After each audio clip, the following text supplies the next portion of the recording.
데미안 3장 예수 옆에 매달린 도둑 파트 4를 계속하겠습니다. 이번 파트에서는 데미안의 의지론과 자유의지에 대한 깊은 철학적 대화를 들어보겠습니다. 진정한 의지와 표면적 의지의 구분, 그리고 개인의 내면적 진실에 대한 탐구를 함께 살펴보겠습니다. 내가 물었다. 하지만 의지는 어떻게 되는 거지? 자유의지란 없다고 말했잖아. 그런데 다시 오직 자기 의지만 확고하게 그 무엇에 쏟으면 된다고 말했지. 그러면 자기 목표에 도달할 수 있다고. 그건 말이 맞지 않잖아. 내가 내 의지의 주인이 아니라면 내가 의지를 마음대로 이런저런대로 향하게 할 수도 없는 것 아니야? 그가 내 어깨를 툭툭 쳤다. 그건 내가 그를 기쁘게 할 때 그가 언제나 하는 행동이었다. 네가 그걸 묻다니 훌륭해 하고 그가 웃으며 말했다. 언제나 물어야 해. 언제나 의심해야 하고. 그러나 일은 아주 간단해. 예를 들면 그런 나방이 자신의 뜻을 별이나 뭐 비슷한 곳까지 향하게 하려 했다면 그건 이룰 수 없는 일이겠지. 다만 나방은 그런 따위 시도는 안 해. 나방은 자기에게 뜻과 가치가 있는 것, 자기가 필요로 하는 것, 자기가 꼭 가져야만 하는 것, 그것만 찾는 거야. 그리고 바로 그렇기 때문에 믿을 수 없는 일도 이루어지는 거지. 그는 자기 외에는 다른 동물은 갖지 못한 마법의 제6감을 개발하는 거야. 우리 같은 사람은 동물보다는 활동의 여지가 더 많을 것이고 관심 더 크겠지. 그러다 우리도 얼마만큼은 정말 좁은 테두리에 매여 있어서 그걸 벗어날 수 없어. 상상 같은 건 해볼 수는 있지. 이런저런 상상의 날개를 펼 수는 있겠지. 꼭 북극에 가고 싶다라든지 혹은 그런 무엇을. 그러나 그걸 수행하거나 충분히 강하게 원할 수 있는 것은 오로지 소망이 내 마음속에 온전히 들어있을 때뿐이야.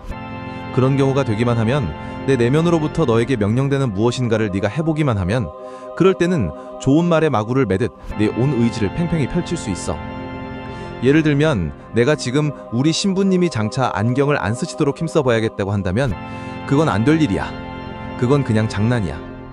그러나 내가 그때 가을처럼 저 앞에 있는 내 의자에서 자리를 바꾸어야 되겠다는 확고한 의지를 가졌다면 그럴 때는 아주 잘 되지. 그때 알파벳으로 보아 내 앞에 앉아야 되는데 지금껏 아파서 등교하지 못해 자리가 없던 아이가 갑자기 나타났어. 그리고 누군가가 그에게 자리를 만들어줘야 했고, 물론 내가 그렇게 했지. 내 의지가 준비되어 있었기 때문에 즉시 기회를 포착한 거지. 그래, 내가 말했다. 그때 그 일도 아주 특이했더랬어.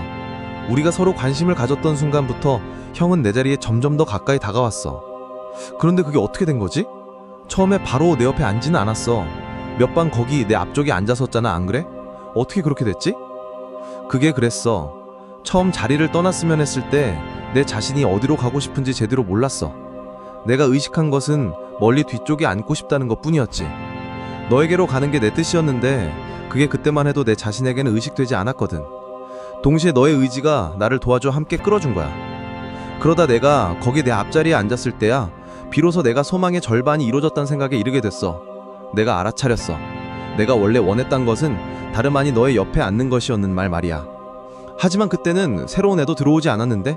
들어오진 않았지. 하지만 그때는 그냥 내가 원하는 것을 해버렸어. 벽싸게 내 옆에 앉아버린 거지. 나란 자리를 바꾼 아이는 그냥 다소 의아해하며 그러라고 그랬어.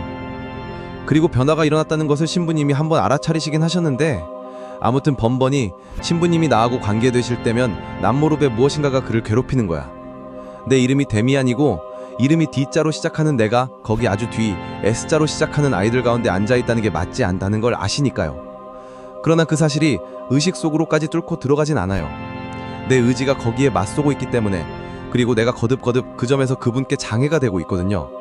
거기 뭔가 맞지 않다는 걸 거듭 알아차리시긴 하지만, 그래서 나를 보고 연구하기 시작하시는데, 그 선하신 분이. 그러나 그때 내게는 단순한 방법이 있어. 매번 아주 똑바로 그분의 눈을 들여다보는 거야. 그러면 거의 모든 사람들이 못 견뎌요. 다들 불안해져요. 만약에 네가 누군가로부터 무엇인가를 얻으려고 하는데 느닷없이 아주 힘을 주고 똑바로 그의 눈을 쏴봤는데 그가 전혀 불안해하지 않거든.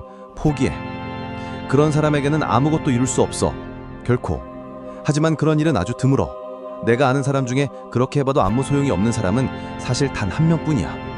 그게 누군데? 내가 얼른 물었다. 약간 가느스름하게 뜬 눈으로 나를 바라보았다. 그는 생각에 잠기면 그런 눈이 되었다. 그러더니 눈을 딴 데로 돌리고 대답하지 않았다. 몹시 궁금했지만 그 질문을 되풀이할 수는 없었다. 그러나 그때 그가 자기 어머니 이야기를 하고 있었다고 생각한다. 어머니하고는 아주 친하게 지내는 것 같았는데 나에겐 한 번도 어머니 이야기를 하지 않았거든. 그리고 나를 한 번도 집으로 데리고 가지 않았기 때문이다. 그의 어머니가 어떻게 생겼는지조차 나는 잘 몰랐다.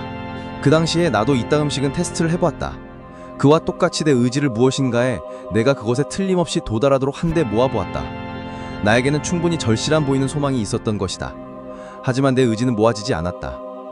데미안과 그 이야기를 해볼 용기는 못 되었다. 내가 소망하는 것을 그에게 고백할 수는 없었던 것 같다. 그리고 그도 묻지 않았다.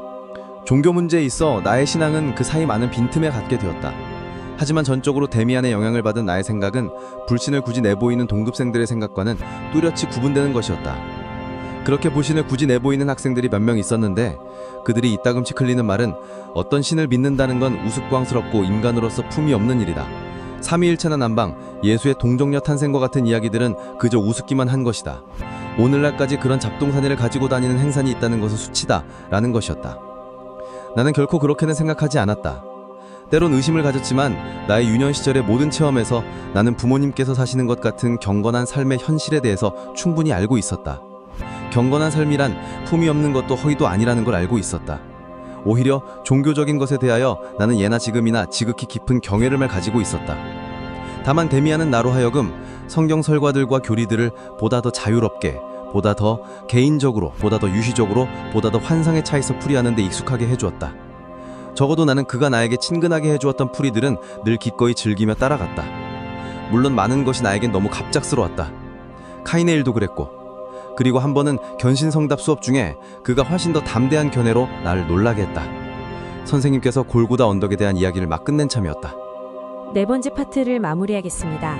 데미안의 의지론과 자유의지에 대한 깊은 철학적 대화를 함께 들었습니다. 다음 파트에서는 예수 옆에 매달린 도둑에 대한 데미안의 충격적인 새로운 해석을 이어나가겠습니다. 전통적 종교관에 대한 도전과 새로운 영성에 대한 탐구를 함께 들어보겠습니다.